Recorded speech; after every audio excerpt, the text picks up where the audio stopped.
Border Gavaskar ట్రోఫీలో భాగంగా భారత ఆస్ట్రేలియా జట్ల మధ్య మూడవ టెస్ట్ మ్యాచ్కు సర్వం సిద్ధమైంది. ఈ మ్యాచ్ బ్రిస్బేన్లోని గబ్బా స్టేడియంలో జరగబోతుంది.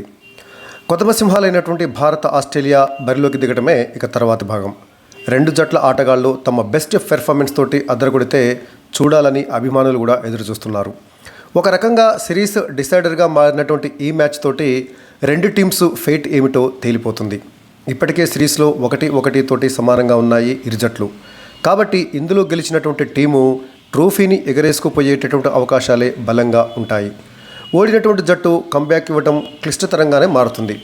ఆల్రెడీ అడిలైడ్లో ఓడినటువంటి భారత్ మళ్ళీ మ్యాచ్ను చేజార్చుకుంటే WTC ఫైనల్ బెర్త్ కూడా గల్లంతవుతుంది. అందుకే ఎలాగైనా నెగ్గాలనేటటువంటి కసితోటి ఆడబోతుంది భారత్. ఇందుకోసం జట్టులో కీలకమైనటువంటి మార్పులు చోటు చేసుకోబోతున్నాయి. గబ్బా టెస్టుకు ఆల్రెడీ తమ ప్లేయింగ్ 11ను ప్రకటించింది ఆస్ట్రేలియా. జట్టులో ఒకే ఒక మార్పు చేసింది. పేసర్ బోలాండ్ ప్లేస్లో సీనియర్ స్పీడ్స్టర్ జోష్ హేజిల్వుడ్ను తీసుకుంది. జోష్ హేజిల్వుడ్ ఫస్ట్ మ్యాచ్లో ఆడిండు, కానీ సెకండ్ మ్యాచ్లో గాయం వల్ల అతడు వైదొలగడంతో బోలాండ్ వచ్చాడు. ఇప్పుడు థర్డ్ టెస్ట్కి హేజిల్వుడ్ ఫిట్ కావడంతో మళ్ళీ బోలాండ్ ప్లేస్లో హేజిల్వుడ్ని తీసుకుంది ఆస్ట్రేలియా. ఈ ఒక్క మార్పు మాత్రమే చేసింది ఆస్ట్రేలియా జట్టు. అయితే భారత్ అయితే మాత్రం ఇంకా తుది జట్టును ప్రకటించలేదు. కానీ టీంలో పలు కీలక మార్పులు చోటు చేసుకోవటం ఖాయం అని తెలుస్తుంది. ఓపెనర్లుగా యశస్వి జైస్వాల్, కెప్టెన్ రోహిత్ శర్మ దిగుతారని తెలుస్తుంది. నెట్స్లో కొత్త బంతితోటి చాలాసేపు ప్రాక్టీస్ చేసినటువంటి హిట్ మ్యాను రాహుల్ను మిడిల్ ఆర్డర్లో ఆడించి తాను ఇన్నింగ్స్ స్టార్ట్ చేస్తానని ఇప్పటికే హింట్ ఇచ్చేసినట్లుగా చెబుతున్నారు. ఇక ఫస్ట్ డౌన్లో శుభ్మన్ గిల్, సెకండ్ డౌన్లో టాప్ బ్యాటర్ విరాట్ కోహ్లీ ఆడటం ఖాయమే. ఆ తర్వాత KL రాహుల్, రిషబ్ పంత్ బ్యాటింగ్కు దిగుతారు. మొదటి 2 మ్యాచ్లలో అదరగొట్టినటువంటి తెలుగు తేజం నితీష్ కుమార్ రెడ్డిని బ్యాటింగ్ ఆర్డర్లో ప్రమోషన్ ఇచ్చి కాస్త పైకి పంపించినా ఆశ్చర్యపోనక్కర్లేదు. చాలామంది కూడా అదే అంటున్నారు. చాలామంది అభిమానులు కూడా అదే డిమాండ్ కూడా చేస్తున్నారు. ఎందుకంటే చివరిలో వచ్చేటటువంటి నితీష్ కుమార్ రెడ్డి అద్భుతంగా బ్యాటింగ్ చేస్తున్నాడు, కానీ నితీష్ కుమార్ రెడ్డికి సహకరించేటటువంటి వారు లేరు.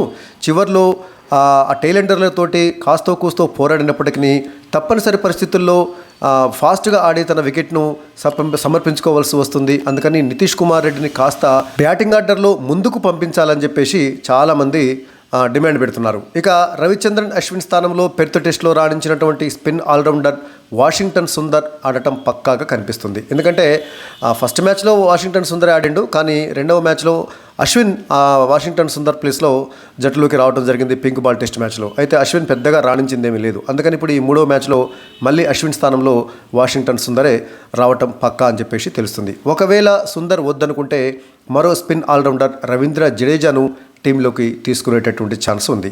ఇక పేస్ బాధ్యతల్ని జస్ప్రీత్ బుమ్రాతో కలిసి మహమ్మద్ సిరాజ్ పంచుకుంటాడు. రెండవ టెస్టులో విఫలమైనటువంటి హర్షిత్ రాణా స్థానంలో ఆకాశ్దీప్ను ఆడించేటటువంటి అవకాశాలు కూడా బలంగా ఉన్నాయని చెప్పేసి భావిస్తున్నారు. అయితే ఒక్క టెస్టులో విఫలమైనంత మాత్రాన హర్షిత్ రాణాను పక్కన పెట్టవలసిన అవసరం లేదు. ఎందుకంటే మొదటి టెస్టులో అతడు బాగానే రాణించాడు. కాబట్టి ఈ మూడవ టెస్టులో కూడా హర్షిత్ రాణాను కొనసాగించాలి అనేటటువంటి డిమాండ్లు కూడా ఉన్నాయి. ఏదైనప్పటికీ హర్షిత్ రాణా లేదా ఆకాశ్దీప్ వీరిద్దరిలో ఎవరో ఒకరు ఆడేటటువంటి అవకాశం ఉంది.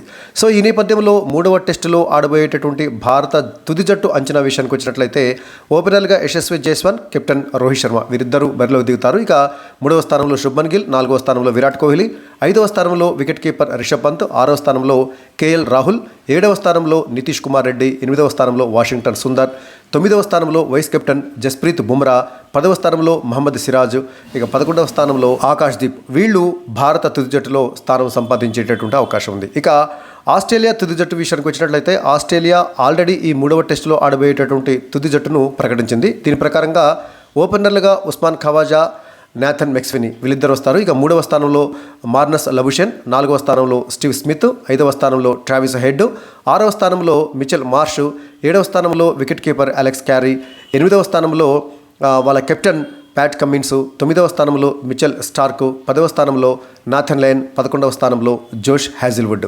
వీళ్ళు ఆస్ట్రేలియా తుది జట్టులో స్థానం సంపాదించారు.